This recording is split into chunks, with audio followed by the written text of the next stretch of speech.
The mistletoe was supposed to be a joke, a harmless decoration hanging above the office doorway.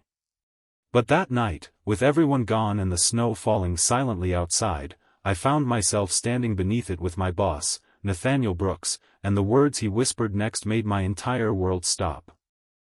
For 3 years, I had worked at Brooks & Carter Consulting in Chicago, Illinois, trying to prove that a woman who had started her career with nothing could still build a life she was proud of. I was 32, single, exhausted most evenings, and quietly supporting my widowed mother, Ruth, who lived 2 hours away.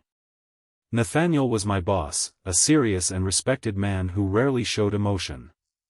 We had always maintained a careful professional distance, and I had convinced myself that was exactly how it should remain.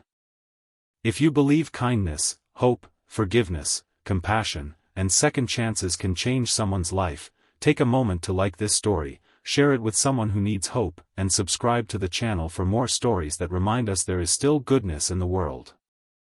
The Christmas party had been warmer than I expected. My co-workers filled the office with laughter, music, and the smell of cinnamon and coffee. Nathaniel had surprised everyone by joining the celebration instead of disappearing into his office as usual. I noticed something different about him that evening. He smiled more. He listened more. And when he thanked me for staying late to finish a difficult client presentation, his eyes held a gratitude that seemed strangely personal. I brushed it aside. People like Nathaniel didn't become part of ordinary lives like mine. Near midnight, I returned to the conference room because I had forgotten my scarf. The lights were mostly off, and only the Christmas tree near the reception desk illuminated the hallway. I found my scarf, turned toward the exit, and almost walked straight into Nathaniel. He was carrying a small cardboard box filled with leftover decorations. We both laughed awkwardly, and then I noticed the mistletoe hanging directly above us. I stepped backward immediately, embarrassed, but Nathaniel didn't move. Instead, his expression became unexpectedly serious. He told me he had been meaning to say something for months, but he had been afraid that saying it might make me uncomfortable or damage the trust between us. I expected some explanation about work, perhaps a promotion or another responsibility. Instead, he told me that he had watched me quietly sacrifice pieces of my own life to help my mother, watched me stay late without complaining, and watched me encourage younger employees who were struggling. Then he said something I never expected. He had been considering leaving the company because his own life had become empty, and seeing the way I continued to care about people had reminded him that success meant nothing if you had nobody to share it with. I stood there speechless. Then he explained the real reason he had asked me to stay late that evening. He had arranged a new community outreach division within the company, designed to provide free career training to people who had lost their jobs.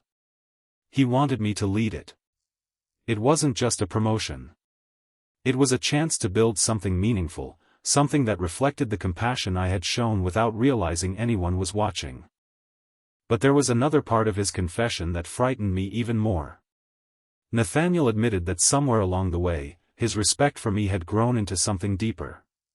He cared about me, not because I worked for him, but because of the person I had become. Still, he said he would never pressure me or allow his position to influence my decision. If I wanted nothing beyond friendship and professional respect, he would accept that completely. For the first time that night, I understood why his words felt so powerful. He wasn't asking me to choose him. He was giving me the freedom to choose myself. I told him I needed time. He smiled, stepped away from the mistletoe, and wished me a Merry Christmas. There was no dramatic kiss, no rushed romance, only two people standing beneath a ridiculous decoration while something honest and unexpected changed between them. 6 months later, the new division opened. I led a small team, helping unemployed parents, veterans, and struggling young adults learn skills that could lead them toward stable careers. My mother attended the opening ceremony, holding my hand with tears in her eyes. Nathaniel stood quietly in the back, proud but never taking credit. Our relationship changed slowly. We became friends first. Then, months later, when the professional boundaries were no longer a concern, we allowed ourselves to discover whether something more could grow. It wasn't perfect or effortless. It was simply real. One winter evening, almost a year after that Christmas party, Nathaniel and I returned to the same office hallway. The mistletoe was hanging there again. This time, neither of us was surprised. He looked at me and smiled, and I realized the greatest gift that night had never been romance. It had been the reminder that sometimes the person who changes your life isn't the person who rescues you. Sometimes they are the person who sees your strength before you do and gives you the courage to step into it.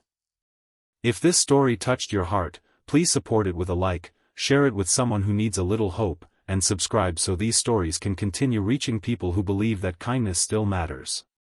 And before you go, leave a comment telling me this: have you ever met someone who believed in you before you believed in yourself? Because sometimes, life doesn't change with a grand announcement. Sometimes it changes quietly, beneath a little mistletoe, when someone finally says the words your heart needed to hear.